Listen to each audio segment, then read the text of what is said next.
बिस्मिल्लाहिर्रहमानिर्रहीम। और आज के लेक्चर का ये जो टॉपिक है ये हमारा protecting data of the organisation है। ठीक है, तो ये जो पहले कुछ स्लाइड्स हैं, इससे पहले जो 12 स्लाइड्स हैं वो ओवरव्यू है, वो किस तरह से उसको फटाफट स्किम कर लेते हैं। Protecting the data of organisation है, तो इसके वाले से पहली स्लाइड है, फिर उसके अंदर क्या क्या चीज़ें हैं उस पर बात हुई हुई है, फिर वो एक टाइटल स्लाइड है, फिर उसकी 4 एक्टिविटीज़ हैं जो कि मैं इंशाल्लाह आपको लैब में साथ इसके असाइन करूँगा। और उसके बाद असेसमेंट कैसे हम करेंगे और बेस्ट प्रैक्टिसेस क्या हैं, तो ये टीचर से रिलेटेड है, तो इसलिए आपने परेशान नहीं होना। तो ये पहली जो 12 स्लाइड्स हैं, ठीक है, तो इसमें क्या क्या चीज़ें हैं, ऑब्जेक्टिव्स क्या हैं। तो हमने जो टॉपिक्स पढ़ने हैं वो हैं फायरवॉल्स। अभी पहला टॉपिक जो पढ़ना है वो फायरवॉल।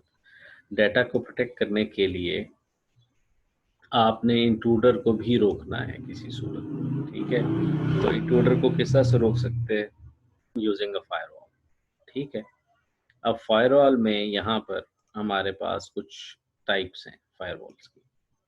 यहाँ पे अगर आप गौर कीजिए तो क्या है, क्या करते हैं ये फायरवॉल। फायरवॉल अभी तक हमने देखा था विंडोज़ के अंदर एक डिफेंडर नामी एक सॉफ्टवेयर पाया जाता है, या उससे पहले एक ज़ोन अलार्म होता था, और सिस्को की हार्डवेयर डिवाइसेस में PIX प्राइवेट इंटरनेट एक्सचेंज के नाम से एक फायरवॉल होती है।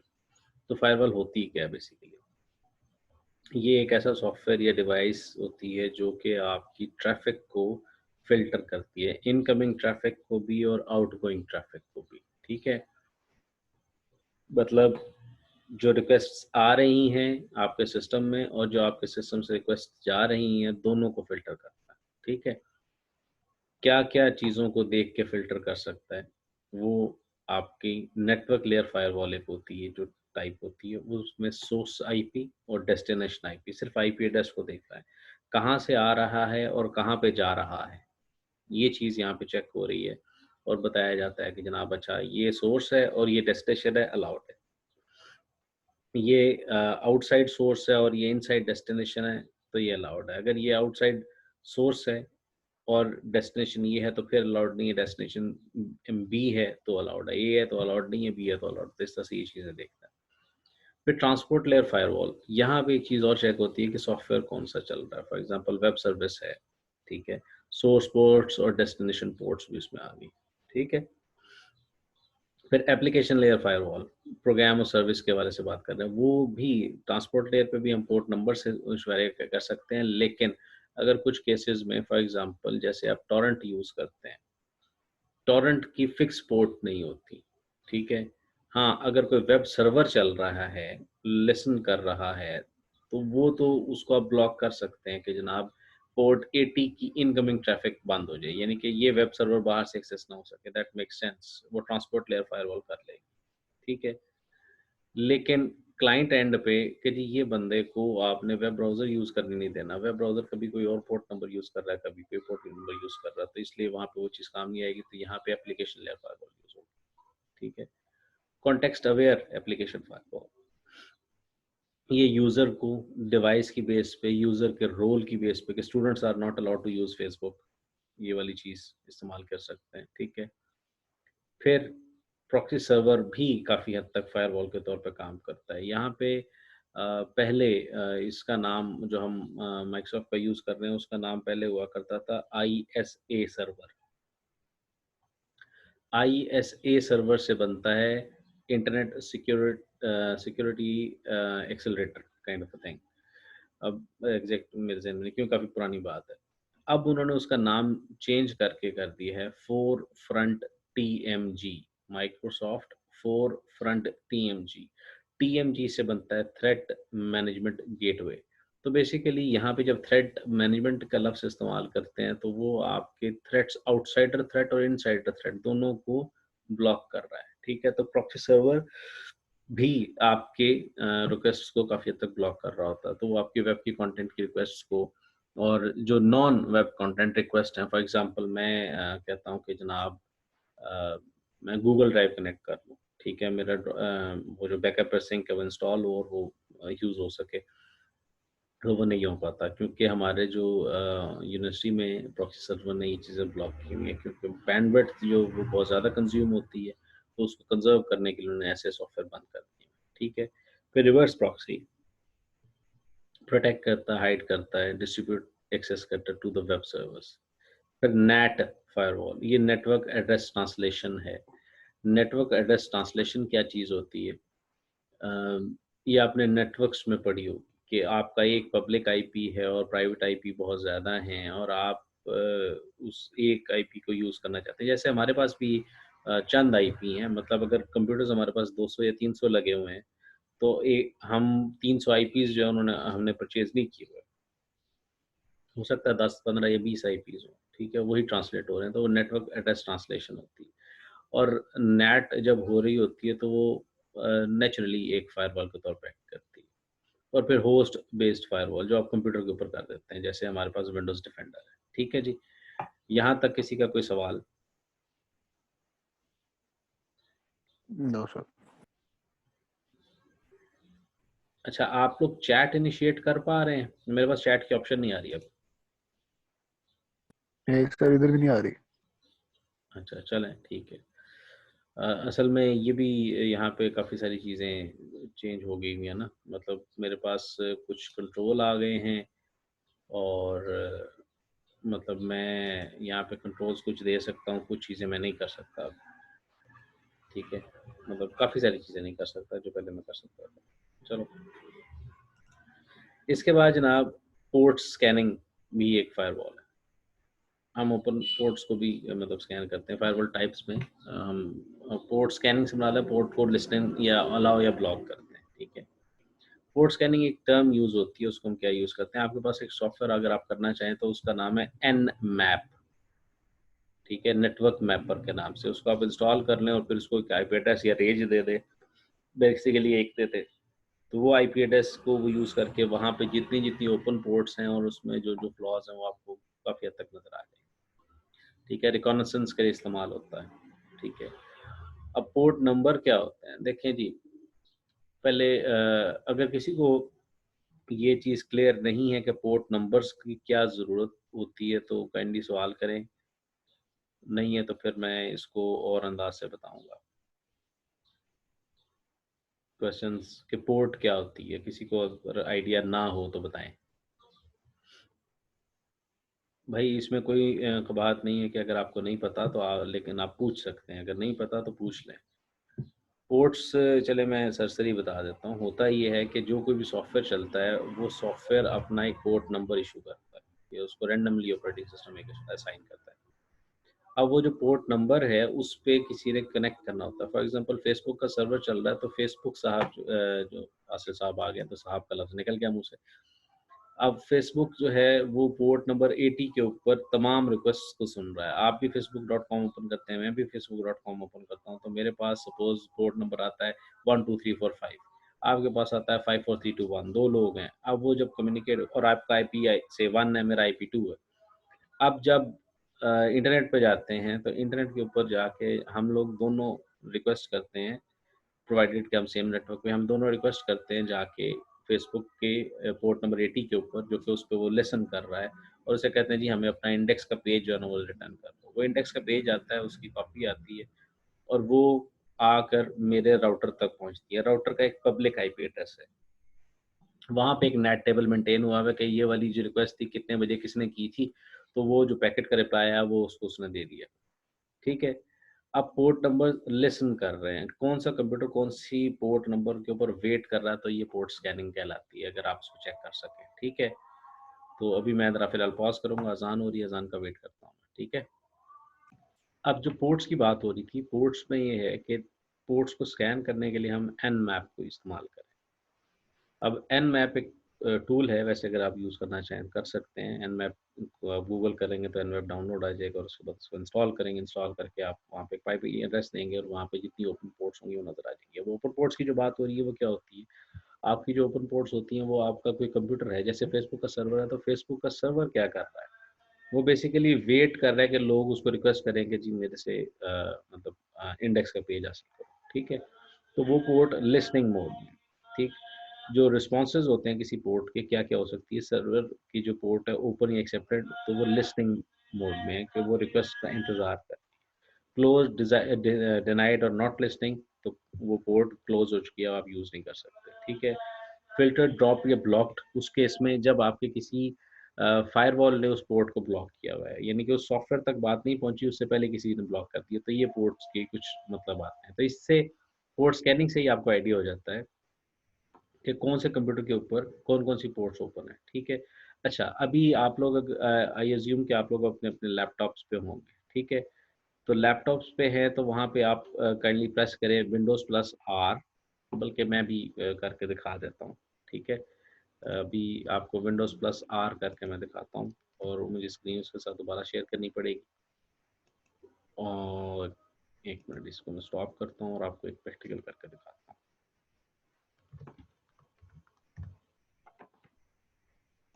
तो यहाँ पे share screen and then this console share. अच्छा जी, अब ये आपको एक स्क्रीन नज़र आ रही है, ये मेरी डॉस स्क्रीन है, ठीक है। तो मैं यहाँ पर एक कमांड लिखने लगा हूँ, वो है, आप भी लिख के देखिएगा, net stat network statistic space -a for all. तो ये थोड़ा सा टाइम लेगा पॉपुलेट होते हुए, ये भी रुक गया है थोड़ा सा, इसके बाद ये चलना शुरू हो जाएगा, ठीक है। अभी फ़िलहाल अगर आप ये वो पॉपुलेट हो जाए तब तक ये देखें, टीसीपी पोर्ट नंबर ये हो, सोर्स ये है, डेस्टिनेशन ये है, ये हम एक्टिवली लिसन कर रहे हैं, ठीक है। ये तो ख़ैर कुछ अजीब से नंबर हैं, लेकिन यहाँ पे देखें, ये आईपी एड्रेस है, ये दूसरा एड्रेस है, अमेज़न EC2 के साथ मेरा कनेक्शन क्लोज़ वेट में चल रहा है, ठीक है। अमेज़न EC2 के साथ मेरा ये कनेक्शन चल रहा है। मैं बेसिकली एक लैब करने की कोशिश कर रहा था उसकी नेटवर्क सिक्योरिटी की ना, तो उस वजह से मैं अभी ज़रा ये कम्युनिकेट कर रहा था, फिर आपके लेक्चर का टाइम हो गया तो फिर मैंने उसको छोड़ दिया। लेकिन वो बहरहाल अभी कनेक्टेड है। फिर मेरा ये जो कंप्यूटर लोकल कंप्यूटर है 1705, ये बेसिकली सॉकेट है, आईपी एड्रेस है यहाँ तक, कॉलन के बाद पोर्ट नंबर है, तो इस पूरे को हम सॉकेट कहते हैं, ये आपको पता ही है। और फिर ये मेरा सिस्टम यहाँ पे कहीं से कम्युनिकेट कर रहा है इस पोर्ट से यहाँ तक, ठीक है। और ये कनेक्शन एस्टेब्लिश्ड है। ये मेरा क्लाइंट सिस्टम है। फिर मैंने व्हाट्सएप लॉगिन किया हुआ है। आप लोग जब मेरे साथ व्हाट्सएप पे बात करते हो तो मेरे पास मोबाइल नहीं है। मैं क्या कर रहा हूँ, मैं यहाँ से व्हाट्सएप वेब लॉगिन किया हुआ, तो मेरा ये करंट कंप्यूटर को, ये मेरा लोकल आईपी एड्रेस है जो मुझे मेरे राउटर ने दिया हुआ, ठीक है, आपको पब्लिकली नहीं मिलेगा। और ये मेरे इस कंप्यूटर का है, पोर्ट नंबर है, ठीक है, वेब ब्राउज़र को जो मिला हुआ है। और यहाँ पे मैं कम्युनिकेट कर रहा हूँ WhatsApp control content delivery network से और एचटीटीपीएस के साथ, ये मेरा कनेक्शन एस्टेब्लिश्ड है। आप जब मुझे मैसेज भेजेंगे तो साथ ही आपको मतलब वो मैसेज मुझे मिल जाएगा क्योंकि मेरा मोबाइल भी कनेक्टेड है, ठीक है। तो अभी ये इतनी मेरी सर्विसेज चल रही है क्योंकि वेब सर्वर भी चल रहा है मेरे पास एसक्यूएल सर्वर भी चल रहा है, तो वो पोर्ट्स यहाँ पे काफ़ी सारी लिस्टेड आएँगी, तो मेरा ज़रा टाइम थोड़ा सा ज़्यादा यहाँ पे आएगा, ठीक है। अच्छा, अब मैं इस चीज़ को स्टॉप करके अब मैं वापस लेक्चर पे आता हूँ। तो होपफुली अगर आप ये एक्सरसाइज़ अपने सिस्टम्स पे करें तो आपको ये आइडिया हो जाएगा कि किस तरह से पोर्ट नंबर्स को देख सकते हैं। लेकिन इसी तरीके से बल्कि मैं nmap को करके देखता हूँ। nmap मेरे ख़्याल मैंने इंस्टॉल किया हुआ है। हाँ, nmap मैंने इंस्टॉल किया हुआ है और वो कमांड ही रन हो गई हुई थी। तो यहाँ पे भी कर सकते हैं, ठहर जाएँ। इसको मैं कंट्रोल दोबारा से इसको बंद कर दें और फिर दोबारा से करके देखते हैं।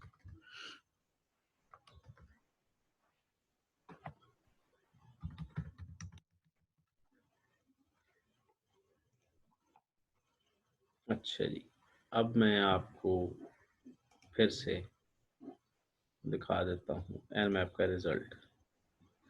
मैंने चूँकि जितनी देर में कमांड चलाई थी मुझे था थोड़ा सा टाइम लगेगा। तो यहाँ पे देखें, मुझे ये nmap ने एक रिज़ल्ट दे दिया। दोबारा से करके देखते हैं इसको।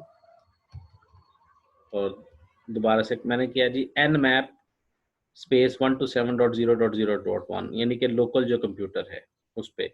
इसकी बजाय मैं यहाँ पे करता हूँ जो मेरा पब्लिक जो इंटरफेस है 192.168.1.3 जो मुझे आईपी मिला हुआ था, इसको मैं करता हूँ। देखते हैं जी यहाँ पे कौन-कौन सी पोर्ट्स ओपन है।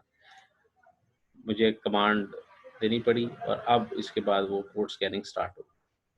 तो यहाँ पे उसने बताया जी आपका एक वेब सर्वर ऑन है, एचटीटीपी पोर्ट है, ठीक है। इसके बाद 135 पे आरपीसी एक कॉल है, नेट बायस चल रही है सर्विस, एचटीटीपीएस सर्विस चल रही है आपके पास, डीएनएस की चल रही है, ठीक है। आईएस कंट्रोल कंसोल मैनेजर चल रहा है, इस पोर्ट पे लिसनिंग कर रहा है। और उसके बाद फिर आईसीएस लैब चल रहा है, ये होता है 3389 पे आपका रिमोट डेस्कटॉप चल रहा होता है, ठीक है। तो अगर किसी को पता चल गया कि there is some flaw in remote desktop, Windows का और वर्जन का भी आइडिया हो जाएगा, क्योंकि विंडोज़ के वर्जन का आइडिया हो जाता है। यहाँ पे मैं सिंपल वर्जन यहीं पे अगर कमांड दूँ तो मुझे वर्जन या ऐसा कोई कमांड है, वो आप दें तो आपको विंडोज़ का वर्जन पता चल जाता है। तो आपको पता चल जाएगा कि इस बंदे ने विंडोज़ अपडेट की हुई है कि नहीं की हुई। तो ये पोर्ट स्कैनिंग से आपको काफ़ी हद तक किसी एक सिस्टम के हवाले से इन्फॉर्मेशन मिल गई, ठीक है? तो यहाँ पे आप बड़े आराम से किसी सिस्टम को कॉम्प्रोमाइज़ कर सकते हैं, अगर आपको समझ आए कि यहाँ पे क्या-क्या चीज़ें चलती हैं। खैर, तो पोर्ट स्कैनिंग से ये फ़ायदा हो सकता है, इसलिए मैंने इसको थोड़ा-सा प्रैक्टिकल किया था। फिर हमारे सर पास इधर मेरी सर, क्या कह रहे सर हैं? मैं क्या रहा है यहाँ पे, वो कमांड ही नहीं उठा रहा। nmap नहीं चलाएगा आपके पास। आपके पास netstat वाली कमांड चलेगी, ठीक है? nmap वाली कमांड आपके पास तब चलेगी जब आपने nmap को इंस्टॉल किया होगा, ठीक है? nmap के 2 किस्म के वर्ज़न आ रहे हैं, एक कमांड लाइन आता है और एक आपका ये जो आपको स्क्रीनशॉट में नज़र आ रहा है। जो कमांड लाइन वर्ज़न है वो अगर आप ये GUI वर्ज़न इंस्टॉल करते हैं तब भी कमांड लाइन आपको मिल जाता है, ठीक है? तो वो उसमें ये होता है कि आप जब nmap सॉफ्टवेयर डाउनलोड करके उसको इंस्टॉल करेंगे तो फिर आप सीएमडी पे जाके जब nmap और स्पेस आईपी एड्रेस करेंगे तो होगा। अगर आप nmap इंस्टॉल नहीं करते तो फिर आपके पास है नेटस्टैट, ठीक है? Network statistic. तो इससे आपको पता चलेगा। तो आपके सिस्टम पे अभी वो चीज़ नहीं आएगी, अगर आप nmap इंस्टॉल नहीं करते तो। खैर, इसके बाद जनाब एक चीज़ है, वो क्या है कि अ, सिक्योरिटी के लिए कुछ डिवाइसेज़ यूज़ करते हैं हम, ठीक है? इन्हेरेंटली सारी जो डिवाइसेज़ के नाम लिखे हुए हैं वो सिक्योरिटी के लिए नहीं है, ठीक है? लेकिन काफ़ी सारी मतलब उसमें फीचर्स ऐसे हैं कि जो कि काफ़ी हद तक सिक्योरिटी प्रोवाइड करते हैं। फॉर एग्ज़ाम्पल राउटर्स हैं। राउटर्स का जो डिफ़ॉल्ट बिहेवियर है या जो डिफ़ॉल्ट काम है, जो ऑब्जेक्टिव असल में उनका है, वो है कि आप राउटिंग करें, डाटा पैकेट यहाँ से लें और वहाँ पे भेज दें। लेकिन राउटर्स में हम जो चीज़ें डिफ़ाइन करते हैं, वो क्या करते हैं, वो बेसिकली कहते हैं हम कि जनाब ये जो पैकेट है इसको इस नेटवर्क तक रखें, इसको यहाँ तक भेजें, तो हम पोर्ट लेवल तक फ़िल्टरिंग करते हैं। तो यहाँ पे हो क्या रही होती है ट्रैफ़िक फ़िल्टरिंग, क्योंकि हमने उसमें डिसाइड करना होता है ना कि ये पैकेट है उधर भेजना तो इस इंटरफ़ेस पे निकालेंगे तो उधर जाएगा, ठीक है? यहाँ से मतलब लाहौर जाना है, तो हम यहाँ से इधर मुड़ेंगे तो उधर मुड़ेंगे, तो वो वाले डिसीज़न इसने करने होते हैं, ठीक है? तो वो काफ़ी हद तक पैकेट्स को पढ़ रहा होता है। तो राउटर्स हमें क्या-क्या फैसिलिटीज़ दे देते हैं जी, ट्रैफ़िक फ़िल्टरिंग हो सकती है, इंट्रूजन प्रिवेंशन कर सकता है, डाटा को एन्क्रिप्ट कर सकता है और वीपीएन टाइप की सर्विसेज़ देता है। तो ये तमाम इन्हेरेंटली जो है वो सिक्योरिटी आपको प्रोवाइड करती हैं कि ट्रैफ़िक फ़िल्टर हो रही है। अगर आपके नेटवर्क में कोई इंट्रूजन आ रही है, कोई आपके नेटवर्क में दाखिल होने की कोशिश कर रहा है, तो वो उसको रोक देगा। डाटा को एन्क्रिप्ट करके भेजेगा, एन्क्रिप्ट करके रिसीव करेगा, ठीक है? अगर आपने मतलब जैसे यूएमटी जो हमारा है डस्का रोड कैंपस ने बात करनी है सिटी कैंपस से, तो आपका जो ओवर इंटरनेट वो यूज़ करते हैं वर्चुअल प्राइवेट नेटवर्क। और वर्चुअल प्राइवेट नेटवर्क में ये होता है कि आपके दोनों प्रेमिसेस जो हैं वो ओवर पब्लिक नेटवर्क कनेक्ट होते हैं और उसके अंदर डाटा जो है वो एन्क्रिप्ट होके ही जा रहा होता है और वहाँ पे ऐसे इफ़ेक्ट आता है जैसे एक ही जैसे पिम्स का जो सॉफ्टवेयर हम यूज़ करते हैं, वो सॉफ्टवेयर चल रहा है कहाँ पे? सिटी कैंपस में। हम एक्सेस करते हैं उसको कहाँ से? इकबाल कैंपस से। और उसमें होता क्या है? उसी तरह से ही है, जैसे हम लोग यूज़ कर रहे हैं मतलब हमारे लिए वो ऐसे है ही नहीं कि वो सिटी कैंपस में पड़ा हुआ है।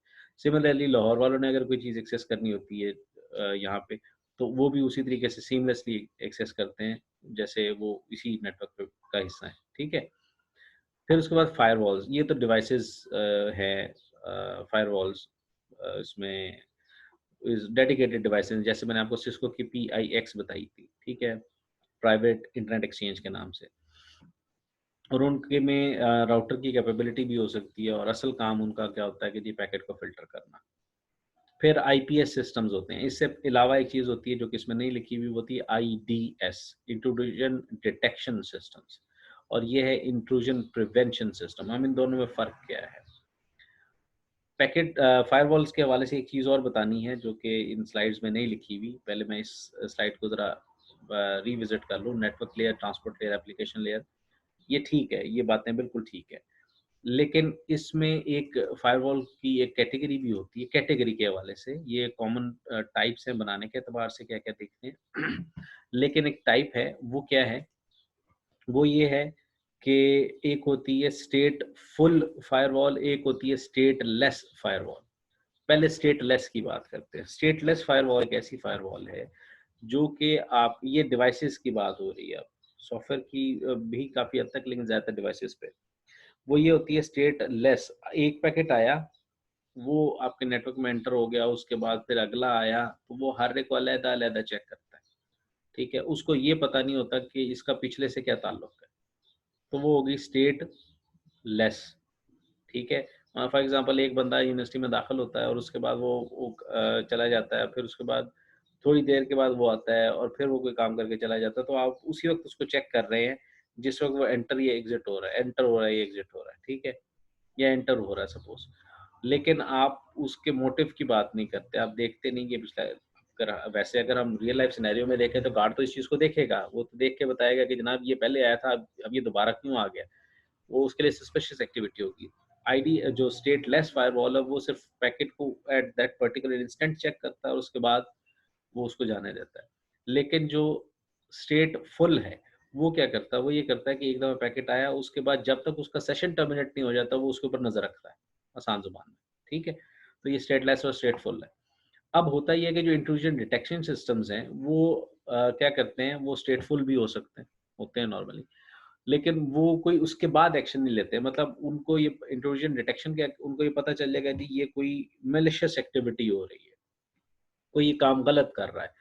अब जब काम गलत कर रहा है तो उसको ये सिर्फ़ इतना पता चलेगा ये काम गलत कर रहा है और वो अपने जो हेड है उसको मतलब नोटिफ़ाई कर देगा कि जनाब ये काम हो रहा है, इसका कुछ कर लें, ठीक है? ये हो गया आईडीएस।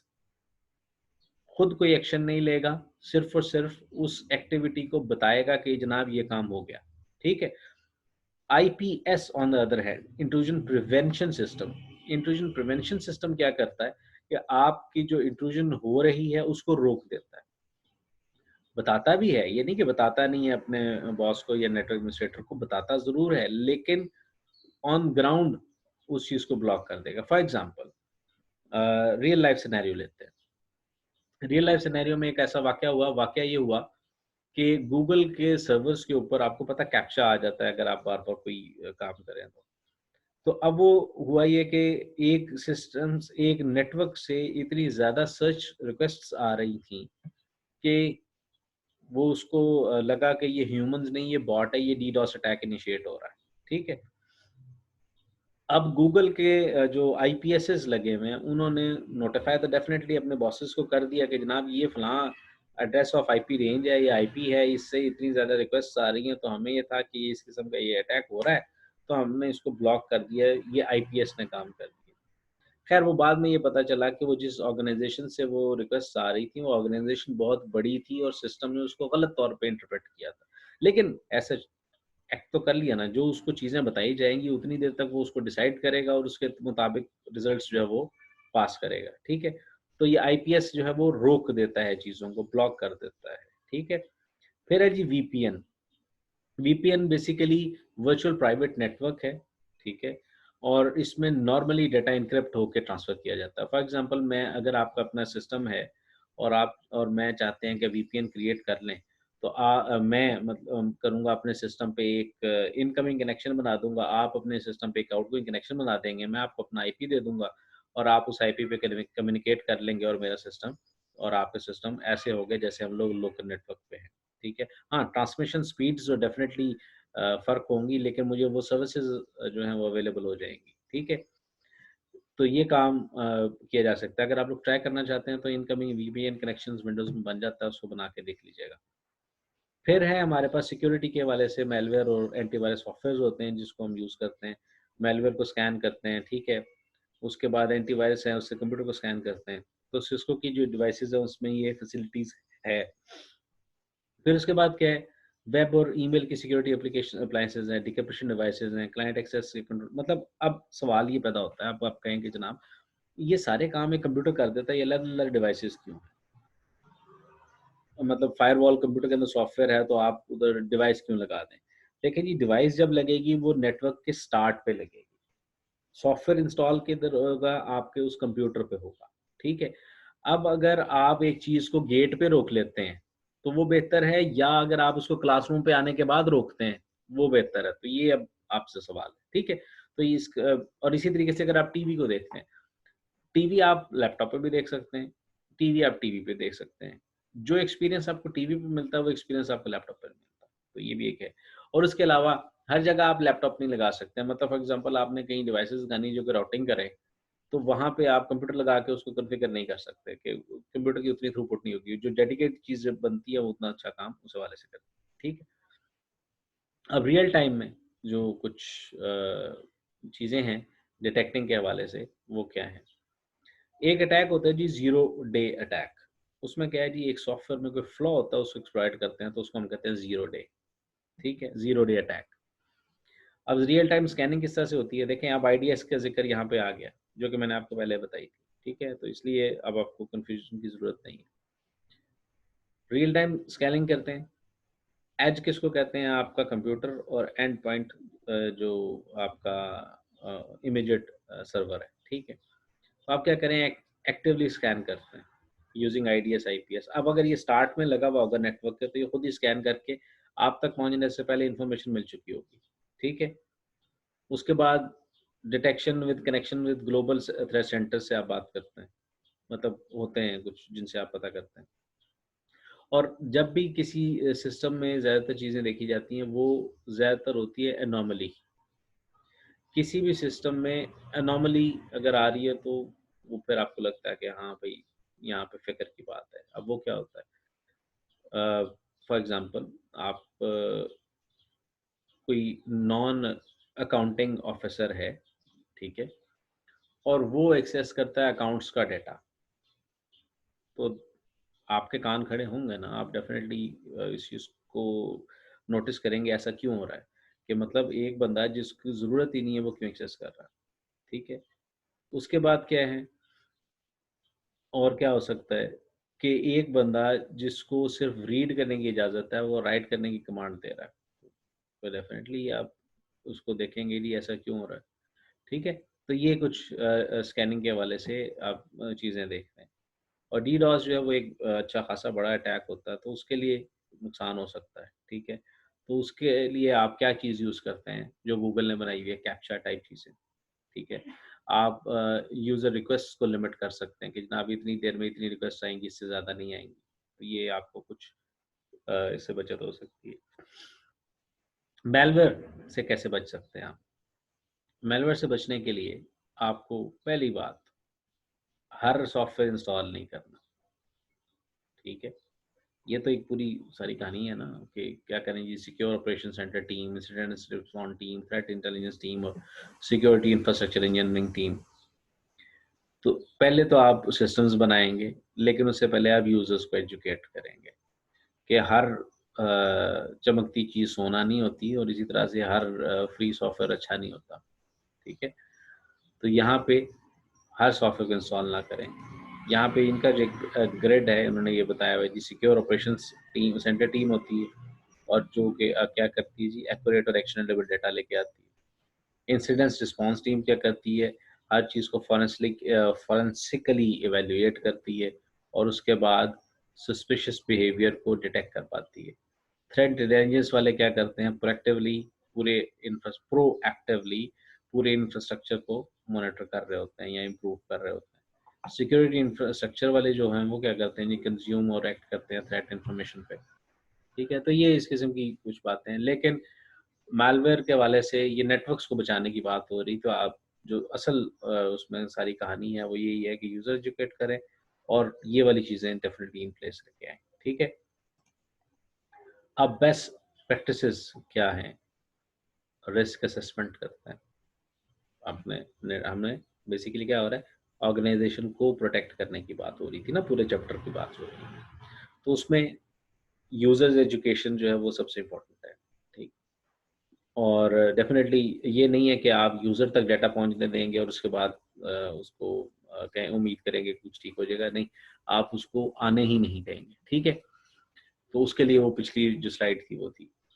अब हमारे पास जो सिक्योरिटी की बेस्ट प्रैक्टिसेस हैं वो क्या है, रिस्क की असेसमेंट करें, क्या खतरा है, जिसको मैं आमतौर पे कहता हूँ स्वॉट एनालिसिस करें। हालांकि ये बिजनेस की टर्म है, लेकिन मार्केटिंग की टर्म है, लेकिन बहरहाल हम इस चीज़ को अप्लाई यहीं पे करते हैं।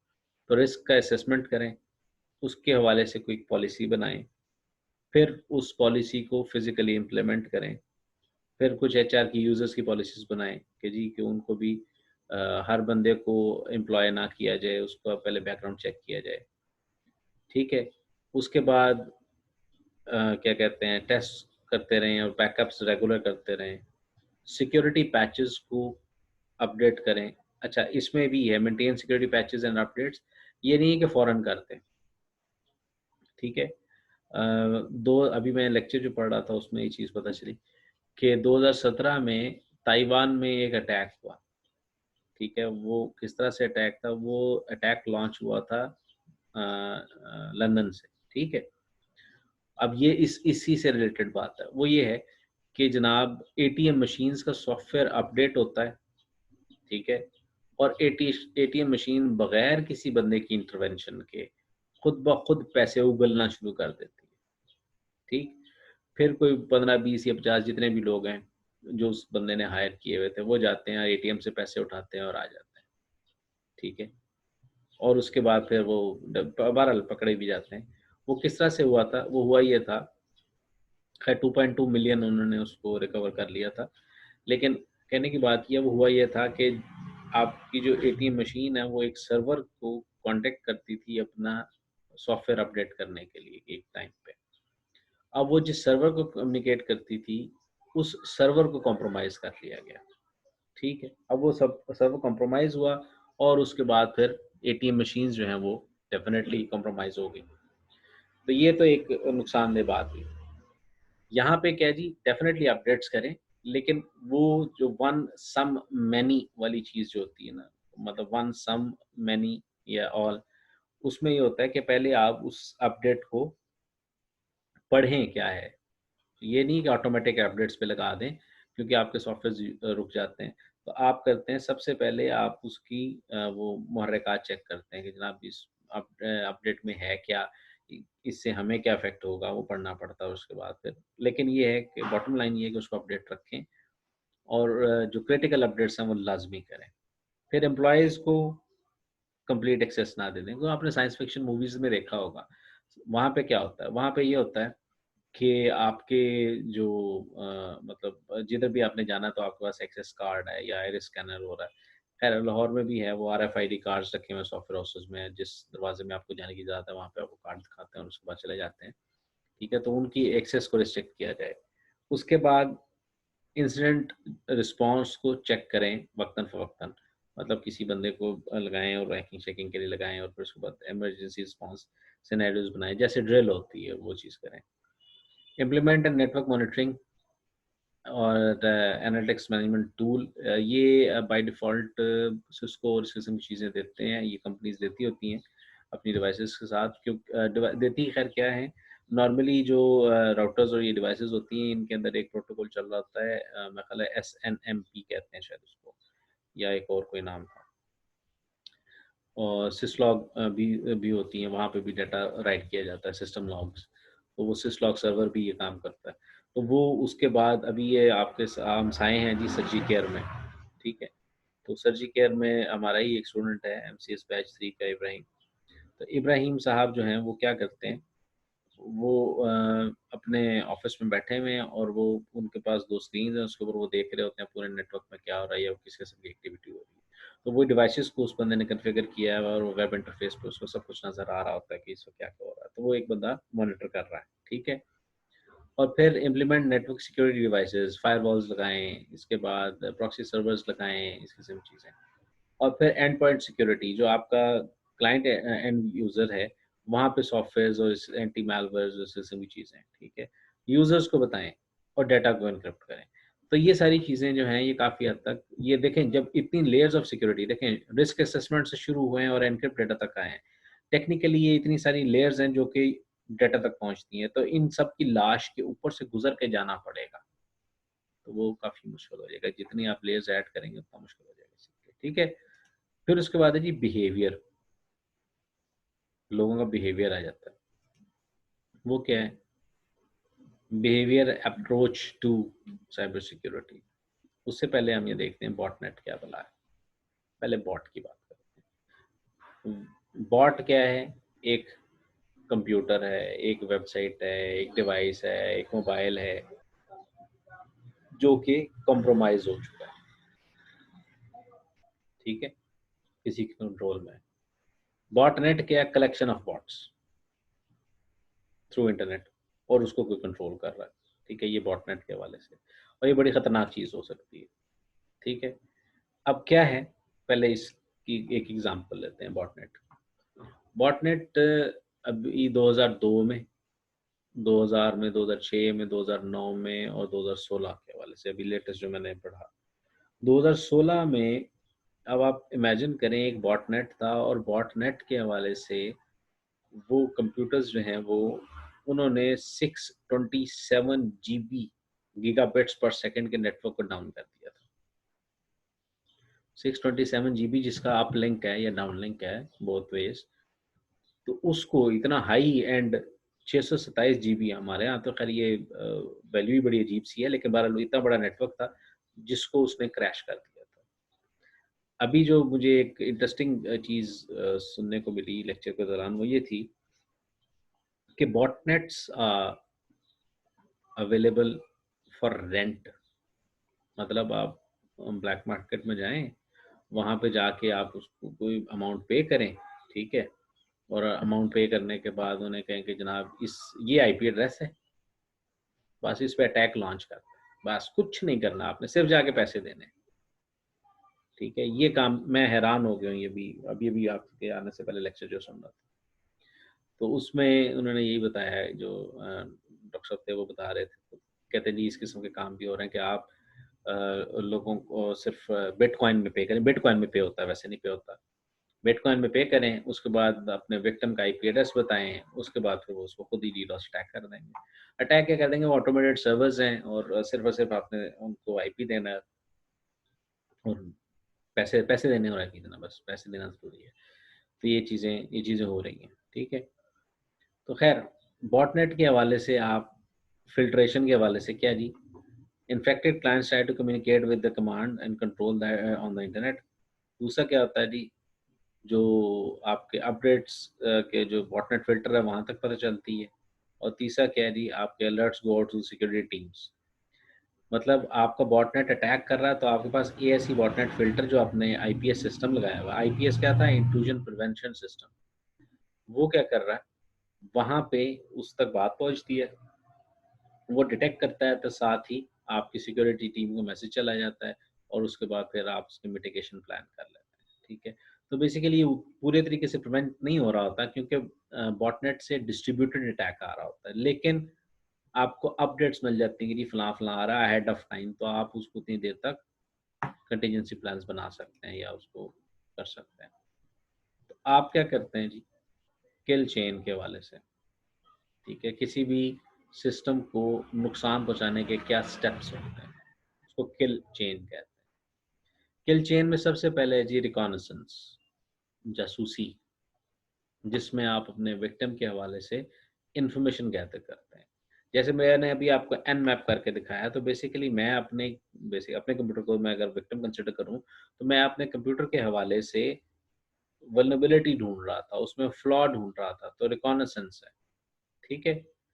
फिर उसके बाद मुझे पता चला कि जनाब ये साहब के पास फलां पोर्ट ओपन है, ठीक है। तो मैंने कोई एक एक्सप्लॉइट बनाया और उसको पेलोड दिया, फॉर एग्जांपल कि ये वेब सर्वर चल रहा है, तो ये कंप्यूटर जो है ये हर वक्त ऑन होता होगा। अच्छा, तो मैं अगर इसको एक फ़ाइल भेजता हूँ तो ये वेब सर्वर जो है उसको मैं भेज देता हूँ, वहाँ से इसको डाउनलोड कर लेगा, या जो कुछ भी उसका तरीक़ाकार है, और फिर वो उसके अंदर पेलोड होगा, ठीक है। और उसके बाद आप एक एक्सप्लॉइट बनाते हैं, उसके अंदर पेलोड डालते हैं। पेलोड मतलब एक ऐसी चीज़ बनाते हैं जो ओरिजिनल देखने में कुछ और होती है और असल में कुछ और होती है। फिर आप उसको डिलीवर करते हैं टारगेट को, कि जिसको आपने कॉम्प्रोमाइज़ करना है। फॉर एग्ज़ाम्पल मैं सिंपल सी बात करता हूँ, बॉटनेट के लिए मैंने आपके सिस्टम को कॉम्प्रोमाइज़ करना है, तो पहले मैं आपको रिकॉग्निसेंस करूँगा, अच्छा ये जो यूज़र है सही है, नहीं करता कुछ भी। अच्छा, वेपनाइज़ेशन, मैंने एक एक्सप्लॉइट बनाया जो कि मैंने ट्रोजन हॉर्स बनाया था। ट्रोजन हॉर्स को मैंने क्या किया, एनकैप्सुलेट किया एक सपोज़ स्क्रीन सेवर में। मैंने आपको कहा कि जनाब ये एक स्क्रीन सेवर है, वो मैंने आपको डिलीवर कर दिया, आप तक पहुँच गया। आपने उसके इस स्क्रीन सेवर को डबल क्लिक किया, वो एक्सप्लॉइट हो गया, ऑन हो गया। अब जब वो ऑन हो गया तो उसने इंस्टॉलेशन की और वो इंस्टॉल हुआ आपके सिस्टम के अंदर, ठीक है? और वहाँ पे आपके सिस्टम में एक बैकडोर इंस्टॉल हो गया है। अब वो बैकडोर जो है मुझे आपका हर दफ़ा का आईपी बता देता है। मेरे पास यहाँ पे आईपी आता है और मैं अब उस आईपी को कनेक्ट करता हूँ। अब वो बैकडोर मेरा बंदा या मेरा सॉफ्टवेयर आपके सिस्टम में काम कर रहा है, ठीक है?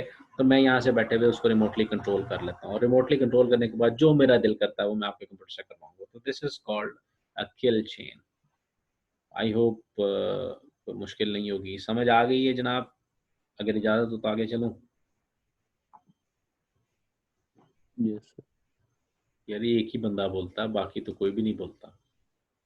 ठीक है जी। चलो जी, कोई बात नहीं। अच्छा, सीआर साहब आए हैं कि नहीं? सीआर आया तो था। नो सीआर नहीं है। एक मिनट, सीआर नहीं है। अच्छा जी, इसके बाद फिर जो कुछ चीज़ें हैं वो हनी पॉट्स, वो क्या है, lures the attacker by appealing the attacker's predictable behavior। अब ये सिक्योरिटी क्या है, मतलब आप हनी पॉट, मतलब कोई महंगी टर्म अगर यूज़ कर लें तो शहद की तरह से, तो आप उसको कोई इंसेंटिव देते हैं, ठीक है? आप अटैकर को मौका देते हैं टेक्निकली हनी पॉट्स में। बेसिकली आप उसकी टेक्निक्स को लर्न करने के लिए, ठीक है? उससे आप फिर अपने डिफेंस को बढ़ाते हैं, ठीक है? तो हनी पॉट एक ऐसी चीज़ है, एक एक ऐसी टेक्नीक है जिसके थ्रू आप अटैकर को ये मौका देते हैं, आओ जनाब अटैक करें। उसको ये लगता है कि जनाब ये इसमें फ्लॉ है और आप वो फ्लॉ को उससे एक्सप्लॉइट करवाते हैं और आपको पता चलता है वो कैसे काम कर रहा है। वो अलग बात है कि वो सैंडबॉक्स होता है, उसी में वो काम कर रहा होता है, ठीक है? तो ये एक तरीकाकार है चीज़ों को समझने का और फिर उसके बाद उसको इम्प्लीमेंट करने का, ठीक है? तो इस हवाले से ये वायरसेस के हवाले से इंफॉर्मेशन है जी। पहले वायरसेस हैं, वॉर्म्स हैं, फिर बॉटनेट्स हैं और अब जो एडवांस परसिस्टेंट थ्रेट है, ये जो नीचे एरो आपको नज़र आ रहा है, ठीक है? ये अब एक नई स्ट्रेटजी आ चुकी है अब। अच्छा जी, इसके बाद हमारे पास एक और चीज़ है, नेट फ्लो, नेटवर्क फ्लो।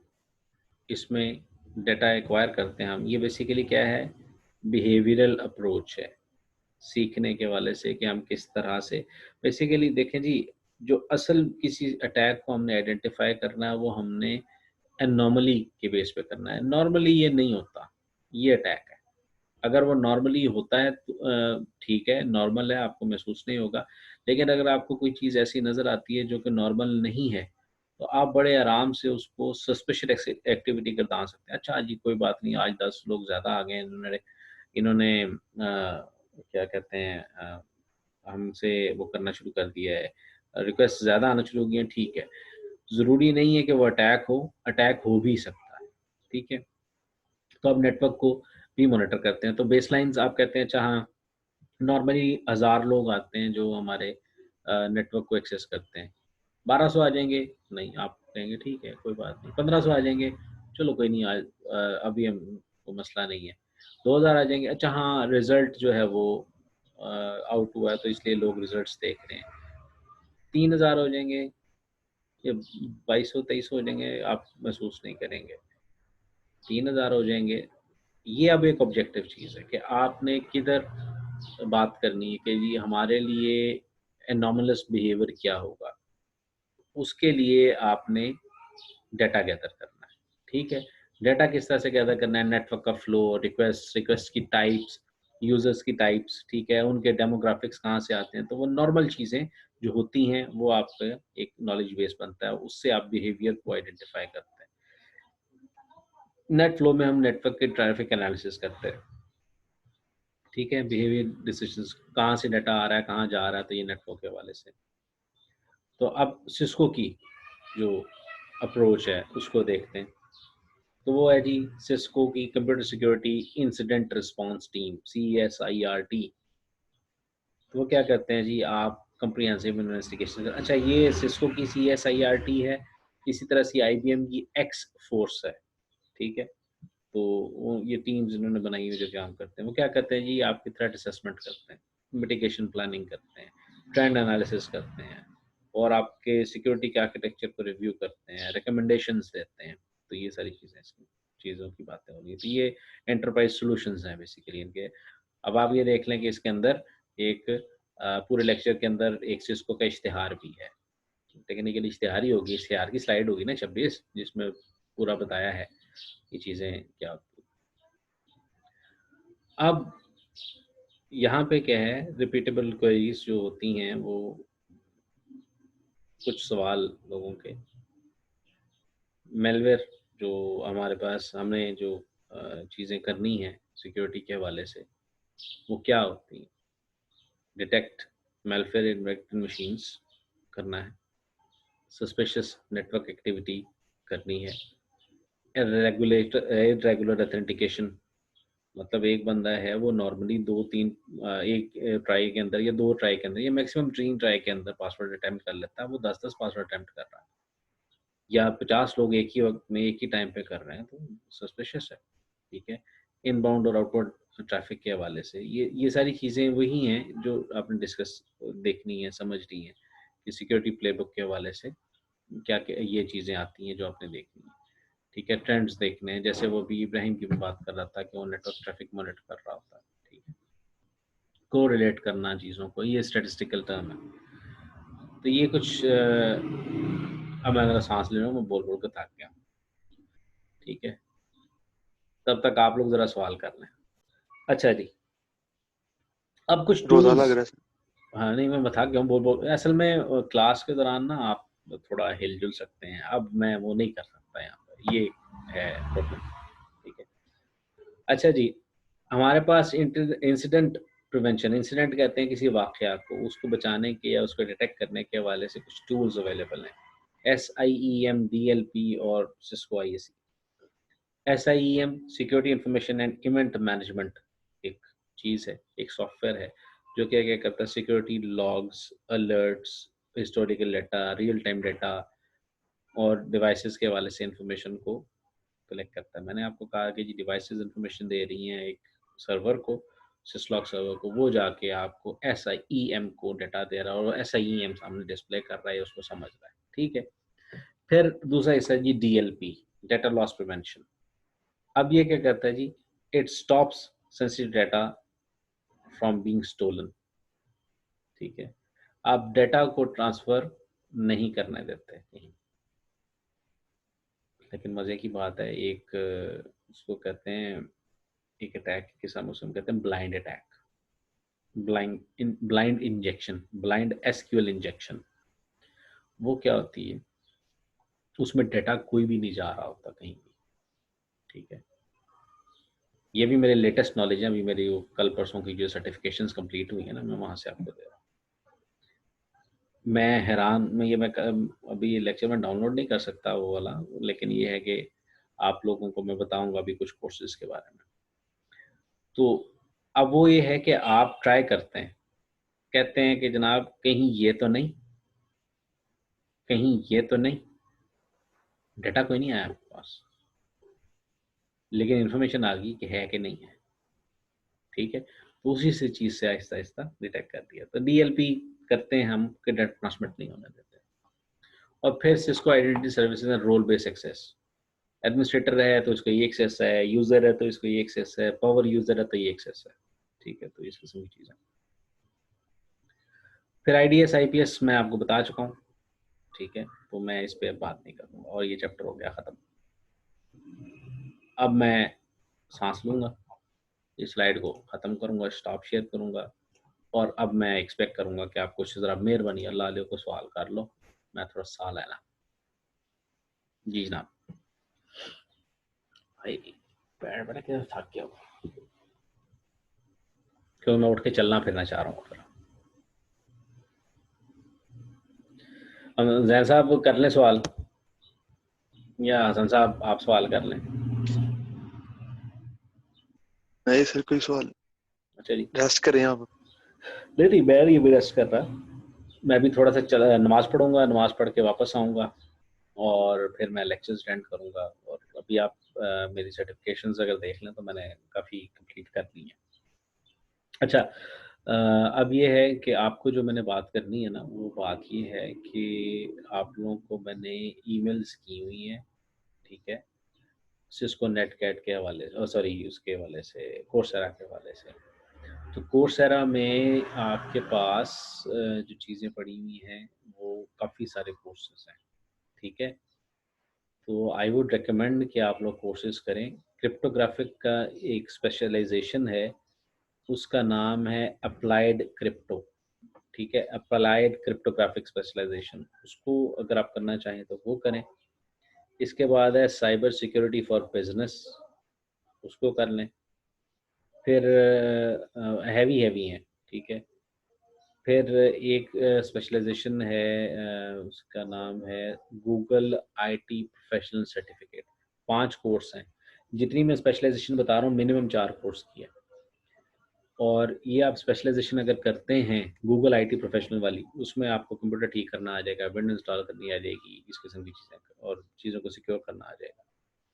इसके अलावा ये जो मैं अप्लाइड क्रिप्टो की बात कर रहा हूँ, तो वो अप्लाइड क्रिप्टो वाला कोर्स आपके इस कोर्स को कॉम्प्लीमेंट करेगा। मैं लाजिम की बात नहीं कर रहा कि करें, मुस्तहब अमल है। अगर आप करते हैं तो अच्छी बात है, अगर आप नहीं करते तो कोई बुरी बात नहीं है। लेकिन अगर आप सीखना चाहते हैं तो ये सर्टिफिकेशंस कर लें, ठीक है? ये कोर्सेज़ हैं, और कोर्सेज़ यूनिवर्सिटी ऑफ कोलोराडो से है, मिशिगन स्टेट यूनिवर्सिटी से है, ठीक है? काफ़ी सारी मुख्तलिफ यूनिवर्सिटी से इंटरनेशनल लेवल पे आपके पास कोर्सेज़ अवेलेबल हैं। आईबीएम के हैं, ये जो मैं गूगल का आपको बता रहा हूँ ये गूगल से है, ठीक है? अभी मैंने कल आईबीएम का डिजिटल बैज हासिल किया है, ठीक है? सर्टिफाई किया मैंने अपने आप को। तो और मैं हैरान हुआ कि जी जो ये मैंने स्किल हासिल किया दैट वाज़ एडवांस स्किल। मुझे था कि ये तो नॉर्मल सी बात है, तो लेकिन वो उसको एडवांस स्किल कंसिडर करता है। तो आप लोग भी जो आपको ये ईमेल्स, 3 कोर्स जो बताए रिपीट कर दें। मैं रिपीट कर देता हूँ। Google IT support professional certificate, ठीक है? गूगल आईटी सपोर्ट आप सर्च कर लीजिएगा कोर्सेरा पे। दूसरा है अप्लाइड क्रिप्टोग्राफी, ये स्पेशलाइजेशन है सारी की सारी, ठीक है? 4 कोर्स और 5 कोर्स, यस, ठीक है? मैं अभी 1 मिनट आपको देख के बताता हूँ। तो रिकमेंडेशन ये है कि आप इनको कोर्सेज़ को करें। और 1 मिनट, ये कहाँ गया? मैंने ओपन नहीं किया हो तो मैं 1 मिनट ओपन कर लूँ। तो ये 2 स्पेशलाइजेशंस के हवाले से है माय कोर्सेज़।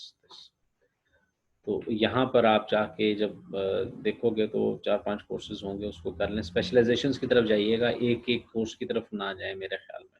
एक-एक कोर्स में ये होता है कि वो सिर्फ़ कोर्स होता है, लेकिन वो पूरी एक स्टडी नहीं होती। स्पेशलाइजेशन में ये 4-5 कोर्सेज़ इकट्ठे होते हैं, तो आपको समझ आ जाती है, ठीक है? एक उसका नाम है जी गूगल आईटी सपोर्ट के नाम से, ठीक है? गूगल आईटी सपोर्ट है। और उसके बाद एक और है स्पेशलाइजेशन, उसका नाम किधर गया? अप्लाइड क्रिप्टोग्राफी, ठीक है? वो है। तो ये 2 कोर्स जो है ना, एक तो जो गूगल आईटी वाला है वो आपके कोर्स से रिलेट नहीं करता, वो वैसे मैं कह रहा हूँ करने को। और जो आपके कोर्स से रिलेट करता है उसका नाम है अप्लाइड क्रिप्टो। तो आपको काफ़ी सारी आसानी होगी, मुश्किल नहीं होगी इस हवाले से कि ये कोई नई चीज़ आ गई है। तो काफ़ी हद तक आपने चीज़ें पढ़ी हुई हैं, और चीज़ें ये है कि असाइनमेंट ज़रा थोड़ी-सी टफ होती है। असाइनमेंट टफ होती हैं, ये ज़हन में रखिएगा, ठीक है? ये इतनी सिंपल असाइनमेंट्स नहीं होती यहाँ पे, और क्विज़ेज़ भी इतने आसान नहीं होते, ठीक है? और मैं हैरान हूँ कि बच्चे वो कोर्स एनरोल कर रहे हैं जो मैंने उनको क्लास के दौरान कहा था, और वो एक कोर्स है लर्निंग हाउ टू लर्न, ठीक है? ये कोर्स भी फ्री में अवेलेबल है आपके लिए। वैसे भी ये फ्री था, लेकिन अब ये है कि अब यूएमटी की वज़ह से आपको सर्टिफ़िकेट मिलेगा। सर्टिफ़िकेट पेड था, ठीक है? तो ये कोर्स है जो आपको बताएगा जी how to get over hard subjects, difficult subjects को आपने किस तरह से एनकाउंटर करना है, ठीक है? तो ये बहुत अच्छा लेक्चर मैंने भी अटेंड किया था 2018 में क्यूडिस पे। मैं ख्याल 19 में किया था, टू बी एग्जैक्ट मैं भी देखता हूँ, मैंने किया था ये 18 अगस्त 2019 को मैंने किया था, ठीक है। और एक मैंने किया था 1 मार्च 2018 को, ये मैंने काफ़ी पुराने किए हुए थे, लेकिन सर्टिफिकेट मुझे अब मिले हैं, मतलब वो परचेज़ करना पड़ रहा था।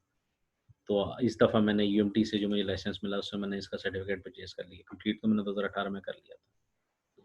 तो इस तरह से मुझे 2 सर्टिफिकेट्स फालतू मिल गए, ठीक है।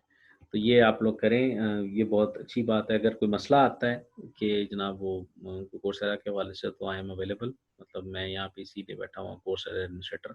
मुझे बल्कि कल लाहौर से कॉल आई है डायरेक्टर यूएमटी की, वो ये कह रहे हैं, कहते हैं जनाब इसके हवाले से आप कुछ चीज़ बनाएं, लोगों को बताएं क्या बेनिफिट है, तो आप इसके ऊपर ना कुछ मटेरियल तैयार करें। मैं कहा जी ठीक है, ओके, हम इसको सही तरीके से लॉन्च करें, हमें इसका क्या फ़ायदा हो सकता है, ठीक है। तो बच्चे वो कोर्सेज़ कर रहे हैं वहाँ पे जो कि डेफ़िनेटली हमारे करिकुलम में अवेलेबल नहीं है, लेकिन वो करना चाहते हैं। तो ये भी इनसाइट्स मुझे मिल रही हैं, बड़ी अच्छी चीज़ें हैं कि लोगों को फ़ायदा हो रहा है। जो बच्चे पढ़ना चाहते हैं वो अभी असल में होता ये है कि हम लोग तब तक इम्प्लीमेंट नहीं कर सकते जब तक हमें एकेडमिक काउंसिल अप्रूव करके नहीं देती, ठीक है। लेकिन इसमें ये फ़ायदा हो जाएगा कि बच्चे वो स्किल्स सीख लेंगे जो कि अभी, क्योंकि एकेडमिक में हमने क्रेडिट आर देना होता है ना, क्रेडिट कोर्स।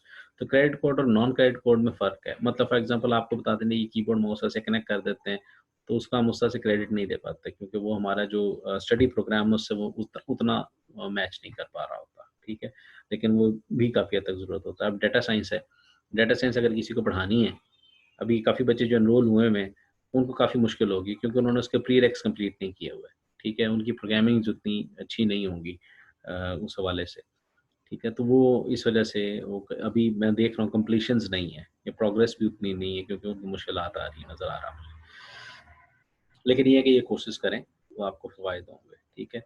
बाकी इंशाल्लाह स्लाइड्स के हवाले से बात होगी। क्विज़ मैं अभी बना रहा था थोड़ा-सा, ठीक है, और वो मैं बना रहा था ये सिस्को के चैप्टर से। तो सिस्को के चैप्टर से भी बना रहा था और बुक से असाइनमेंट भी बनानी है। वो अभी मैं इंशाल्लाह क्विज़ आपका कल ओपन करूँगा और नोटिस जो है वो इंशाल्लाह आज मैं आपको दे दूँगा कि मैंने फाइनली किधर से बनाया। मतलब क्वेश्चंस मैं बना रहा हूँ, लेकिन आपको जो क्विज़ आएगा वो किस लिस्ट से आएगा वो भी मैं आपको मैसेज कर दूँगा सीआर को, ठीक है? तो अब और आपके एग्ज़ाम में किस कुछ। जी सर। किस चीज का क्विज कौन से चैप्टर का होगा सर? बेटे वही मैं आपको बताऊँगा ना। अभी बेसिकली मैं क्या कर रहा हूँ, मैं स्लाइड्स देखता हूँ या टॉपिक देखता हूँ, उसके हवाले से क्वेश्चंस बना रहा हूँ। एक क्वेश्चन बैंक बना रहा हूँ अभी, ठीक है? क्विज़ जो है वो उस क्वेश्चन बैंक में से किस कैटेगरी से आता है वो फिर मैं आपको बता दूँ। अभी तो मैं रैंडम क्वेश्चंस बना रहा हूँ फिलहाल, ठीक है? और उसके बाद फिर होगा कि ये फलाँ चैप्टर से और ये फलाँ चैप्टर से, वो मैं आपको पहले बताऊँगा और वो क्विज़ आपका कल ही ओपन होगा। इसी तरह से मैंने दूसरे सब्जेक्ट का भी बना लिया हुआ है, लेकिन वो ओपन उन्होंने कहा था कि फ्राइडे को करें, तो मैं फ्राइडे को ही ओपन करूँगा, ठीक है? तो अब अगर आपके ज़हनों में सवाल हैं तो मोस्ट वेलकम। अच्छा, सिस्को नेटकैट का भी बल्कि याद आ गया, आप लोगों को प्रॉब्लम आ रहा था, तो क्या प्रॉब्लम आ रहा है जी?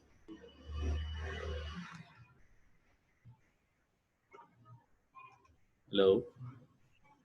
सर वो एक आईडी का आ रहा था जो आपको नहीं दी थी, हुँ, नीम ने जो लिखवाई थी, तो उसके ऊपर इनरोल नहीं था और जो पुरानी थी उधर से इनरोलमेंट खत्म हो गई थी। हुँ। तो फिर 2 दिन आपका वेट किया, फिर मैंने पुरानी पे दोबारा इनरोल कर लिया। चल गया? चलो अच्छी बात है। हाँ जी। बस मैं असल में इन कामों में लगा हुआ हूँ, मेरे ज़हनों से ये चीज़ें काफ़ी हद तक निकल जाती होती हैं, डर आ जाता है। ठीक है जी। अच्छा, ठीक है जी। अब इसके हवाले से अगर कोई ज़हनों में सवाल हैं तो ठीक है, नहीं तो फिर एंड करते हैं और मैं अभी जाके कोई मालूम है मैं बैठ-बैठ के थक गया हूँ भाई। एनी यस ठीक है, क्वेश्चन? चलते हैं नमाज पढ़नी। चलें जी, ठीक नो है। सर। ठीक है, थैंक यू जी, दैट विल बी ऑल। अल्लाह हाफ़िज़। और भी सर अल्लाह हाफिज़।